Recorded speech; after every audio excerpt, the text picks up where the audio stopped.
Hey, all right, so this is part two of the fundraising series that I started with the last video, which was by default part one, right? Makes sense.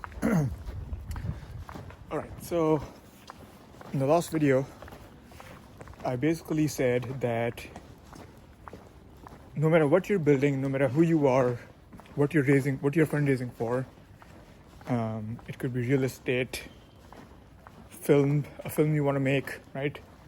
You want to start Starbucks, you want to build a park for your neighborhood, you want to build a startup or company, whatever. There's always somebody out there who's willing to fund you, right? And the goal of fundraising is to look for that person, right? So basically, if you look for funding, you'll find it. And if you don't look for funding, you don't find it, right? It's a pretty obvious concept, but a lot of people forget that. And I also gave you a challenge, if you happen to be somebody who needs funding, right? That if you were to go out and talk to 300 people, then I would be really surprised if you don't get funding. In fact, I would be so surprised that I would be willing to talk to you to just understand from my own knowledge how the fuck somebody can actually go and talk to 300 people, pitch 300 people for funding and not get anyone to say yes, right? So yeah, that was the first video. Now, in the second video today, I want to talk about some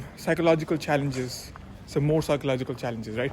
The first one was scarcity, and the second one is that when you start fundraising and you start talking to people, everybody you talk to, a lot of people will say no. Some people will say, in the beginning, a lot of people will say no. For most people, that's the case. If you're one of the few for whom that doesn't apply, like, good for you. But let's just say you get a lot of no's in the beginning, right?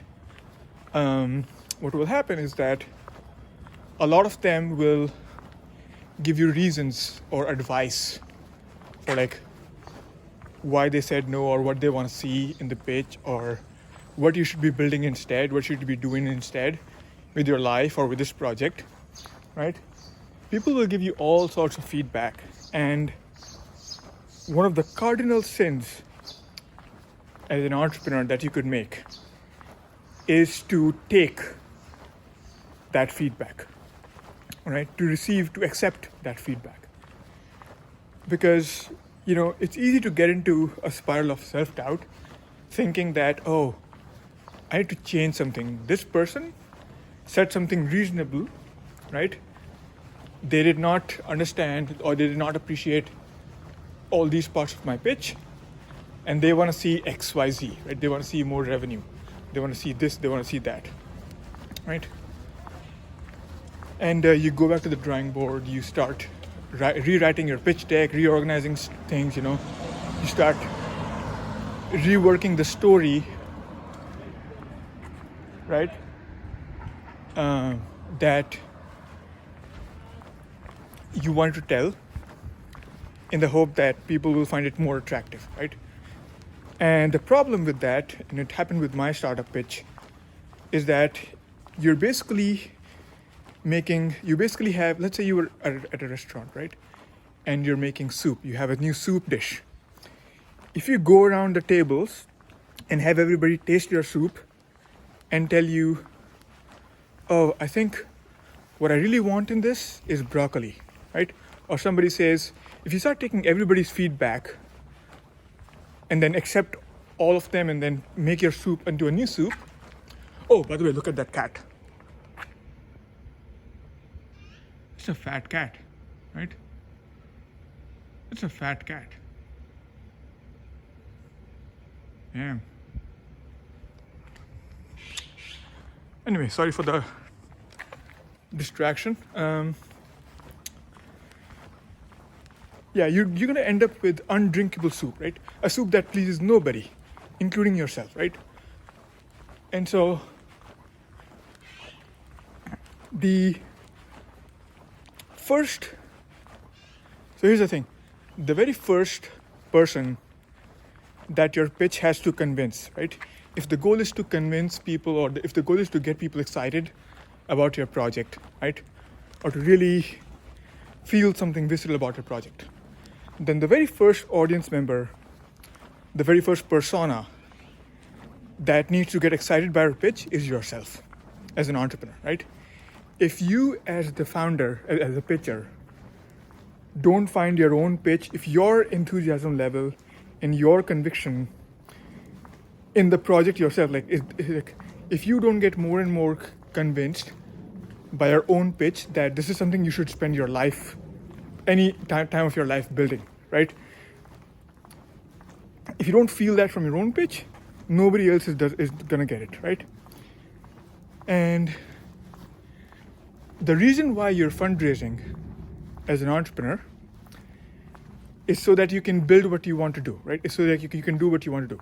You want to do something, but you don't have funding, right? I assume you're not one of those like little I mean, let's not spread negativity on this show, but like you're one of those people who are fundraising as a goal, right? Okay, the goal is to get fundraising, right? I'm assuming you're not one of those people, right? Unless you do that as a profession, you're a serial deal maker, which would be different, right? But let's say you are actually an entrepreneur and you're fundraising because you want to do something. The reason you're fundraising is to do something. If you start doing something else, why the fuck are you fundraising, right? Like seriously, you're an entrepreneur. If people say no, I mean, if you're super flexible, you're gonna keep hitting roadblocks after roadblocks and keep changing the river's direction. And I don't know where you're gonna end up, but you're definitely not gonna end up building what you wanted to build in the beginning, right? That's definitely where you'll not end up if you go down this route. And so what I would say to you is stick to a pitch that's compelling to you, that shows why you have so much conviction in building this, right? And then it's just a matter of finding people who resonate with that vision, who resonate with those reasons. And it's not like every single reason you put into your pitch has to resonate with everybody, or that, you know, every single thing in your pitch has to, you know, be appealing to you. But 99% of your pitch should be that way, all right? 99% of your pitch, of the things you say in your pitch, right? The question answers come later, right? You should be the audience of your own pitch. It should be like talking to yourself, pretty much, about reminding yourself why this project is so amazing, right? And after that, now the question answers, right? A lot of people will like ask you for this model, revenue model, how you're gonna get, you know, customers, this and that, whatnot. How many people do you have already, right? How many customers do you have already, this and that and whatnot. They're gonna ask for proof points, right? Things that build confidence that this thing's not gonna go dead, right? The only thing, right? I wish somebody had told me this. The only real thing that a person is looking for before they give you money for anything is a feeling of confidence and certainty, right? They want to have a feeling of certainty. And now what gives them that feeling is 20% logical facts and 80% the way you communicate, right? And the way you act and the whole aura around you, okay? So if somebody were to say, if you were to see, you know, somebody like, what example do you want to share, right? Let's put it this way, right? If somebody was running at you with a knife or a gun